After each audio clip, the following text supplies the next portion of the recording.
Okay, so you know that feeling, right? When you have to have like a really awkward or difficult conversation at work. Oh, yeah. And you're like, "Oh gosh, I do not want to have this conversation." Yeah. So, we're going to like deep dive into how to handle those conversations well today.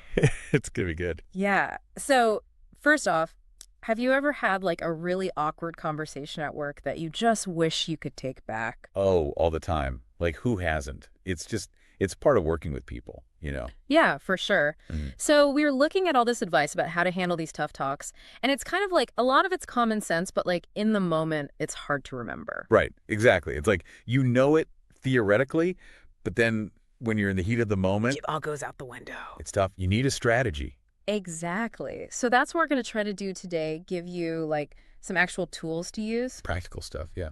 So the first tip is about preparing, but not like over preparing. Right. Because I feel like I can easily go down the rabbit hole of like, okay, what are they going to say? And then what am I going to Oh, say? yeah, you don't wanna, like, over-rehearse. Yeah, exactly. So how do you find that balance? So I think it's less about, like you said, planning out every word and more about getting clear on what really matters. Like, what's the core message you need to get across? Okay, so it's more about like your intention rather than a script. Exactly. Like, what do you actually want to achieve with this conversation? What needs to change? Okay, that makes sense. And then I guess the other part of that is like actually thinking about it from their side too. Absolutely.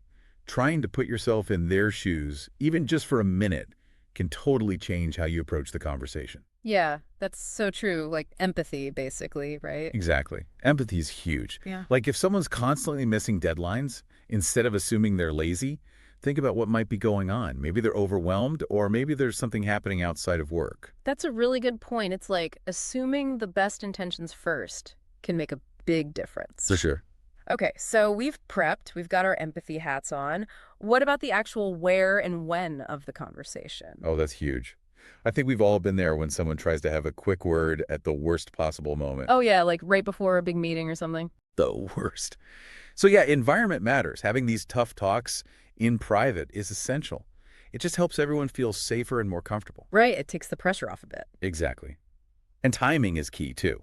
Like, don't spring a tough conversation on someone right before a big deadline or at the end of the day when everyone's fried. Yeah, no one wants to deal with heavy stuff when they're already stressed. So picking a time that works for both of you shows respect. Exactly. So it sounds like it's all about being mindful and creating the right space for a productive conversation. Exactly. It's setting the stage for success.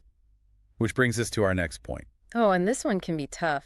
It's about staying professional, which I'll admit is sometimes easier said than done, especially when emotions are running high. Totally. We're all human. It's natural to get flustered, but letting your emotions hijack the conversation is never productive.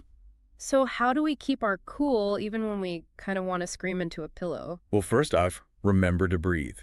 Seriously, taking a pause, even for a few seconds, can help you gather your thoughts and respond more calmly. That's such a simple but powerful tip. Sometimes just taking a moment to collect yourself can make all the difference. Absolutely.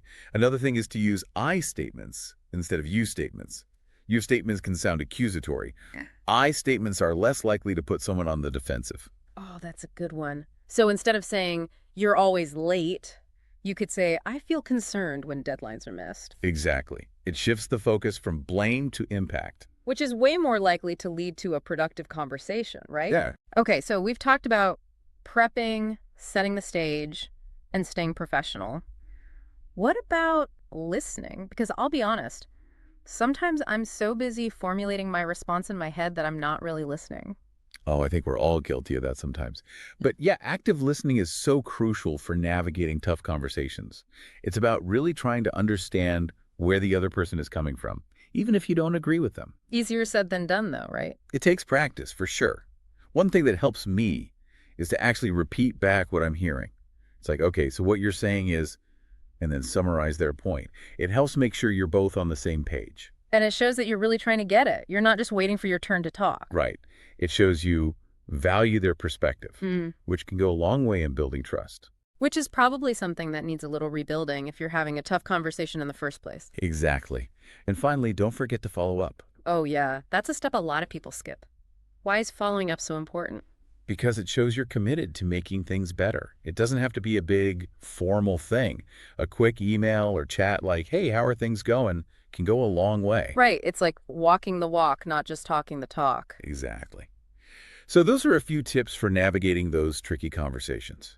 It's all about being prepared, choosing the right time and place, staying professional, listening actively, and following up. This has been super helpful. I'm already feeling more prepared to tackle those tough conversations. I love how you framed it, too. It's not about avoiding conflict altogether, because let's face it, that's impossible. It's about approaching those conversations as opportunities for growth and stronger relationships. Exactly. So, as you navigate your own workplace conversations, what's one small but brave step you can take today to initiate a tough conversation in a positive and constructive way? I'm going to be thinking about that one myself. That's all the time we have for today's deep dive. Thanks for joining us, and we'll see you next time.